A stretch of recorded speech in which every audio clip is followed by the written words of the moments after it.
masyarakat berbondong-bondong datang ke Goa untuk dikiranya itu bisa tembus sampai ke Mekah. Mungkin apa ya, dengan transformasi era digital sekarang ya, mungkin ada beberapa wilayah yang belum bisa merasakan itu juga, jadi masih mengikuti tradisi yang udah bertahun-tahun ada di daerah situ mungkinnya. Jadi itu kayak turun temurun gitu ya, ada isu mitos seperti itu. Kita hanya bisa apa ya, memberikan edukasi juga sebenarnya bukan tugas kita, tapi ya mungkin sekarang kayaknya era digital udah bisa dapat informasi dari mana-mana ya. Mungkin ada anak muda atau orang yang lebih beruntung yang bisa mengedukasi mereka. Alangkah baiknya sih kita kasih tahu secara baik-baik dan nggak bisa tiba-tiba juga, karena sebenarnya kan itu juga udah menyalahi syariat ya. Karena menurutku kita terlalu jauh lah. Itu udah science fiction ya gitu, kayak terlalu jauh kita berpikir seperti itu. Jadi ya menurut tugas kita sebagai orang yang lebih bisa open minded ya mengedukasi. Pengalaman pertama ya menjadi seorang ayah, seneng banget karena sekarang tuh masuk fase dimana anak aku tuh banyak ditanya, curiosity-nya lebih tingginya, dimana peran aku sebagai ayah yang bukan banget aku baru saja gitu ya. Jadi untuk menjawab pertanyaan-pertanyaan anak umur segitu tuh ternyata tidak mudah. Jadi tugasku tanggung jawab itu berat sekarang, lebih banyak baca buku, lebih banyak belajar tentang parenting, karena cara menjelaskan kita kepada anak umur itu tidak bisa dengan sesuatu yang rumit. Kita harus menjelaskan sesuatu yang rumit tapi dengan cara yang simpel. Itu kan butuh ilmu ya. Nah, karena aku jadi pertama kali di orang tua, aku banyak baca aja sih. Sekarang banyak akun-akun tentang edukasi di sosial media juga. Tapi kamu sendiri membagi waktu untuk anak tuh seperti apa di tengah-tengah kesibukan saat ini? Sebenarnya aku selalu memprioritaskan skala prioritasku itu keluarga ya. Jadi sebisa mungkin aku selalu minta waktu weekend aku full sama keluarga, sebelum syuting. Karena sekarang sih syutingnya aku juga mulai selektif ya. Pilih mana yang bisa batas maksimal syutingnya jam berapa gitu. Karena kayaknya semua anak butuh uang, tapi anak juga perlu waktu orang tuanya untuk ada di samping. Tapi anak-anak sendiri. Bye. Sehat-sehat ya semuanya. Mas, tapi anak-anak sendiri pernah nggak sih protes di saat lagi hektik sama pekerjaan? Pernah banget. Jadi bulan ini sama bulan lalu tuh aku lagi jalan 2 film kan, 2 layar lebar.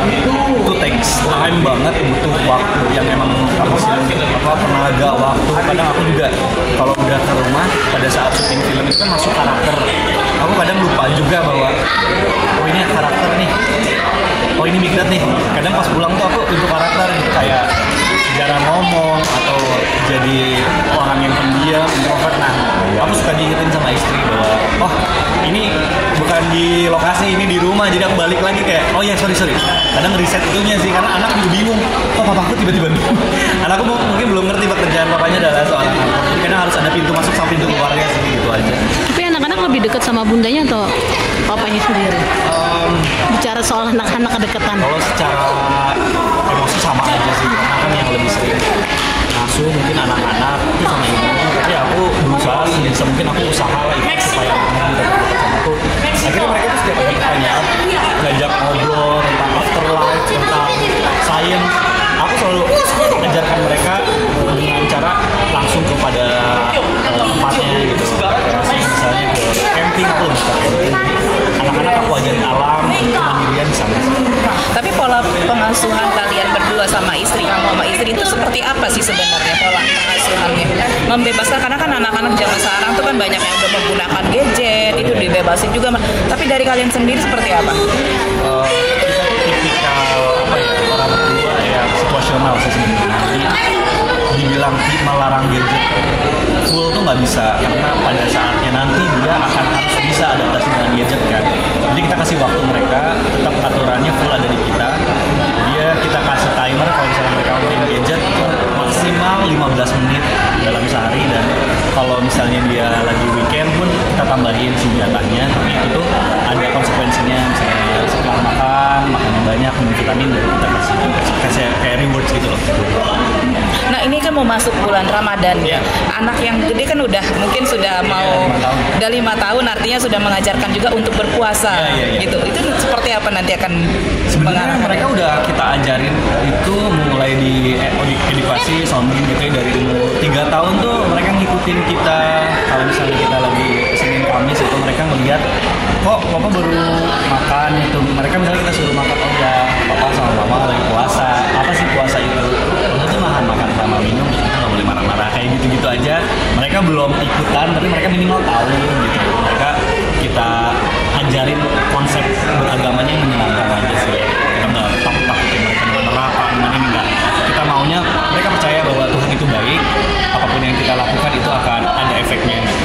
Itu aja sih. Tapi ada ini nggak sih, mungkin menghadiahkan anak nanti kalau puasanya full nanti dapat ini dari Reward, papa iya. juga dari worker sendiri nggak? Mereka masalahnya tuh nggak melakukan sesuatu tuh selalu dapat hadiah, tapi lah hadiahnya itu tidak selalu berupa materi. Kadang kita kalau dia melakukan sesuatu kebaikan, kita ajarin bahwa hadiah itu adalah bisa pelukan, bisa cium kening, atau misalnya kita ajakin jalan-jalan ke taman, itu tuh hadiah dari kita. Jadi semuanya tidak transaksional gitu. Takutnya kalau misalnya kita, kalau kamu puasa 30 hari kamu dapat hadiah dari itu cuma mainan gitu ya.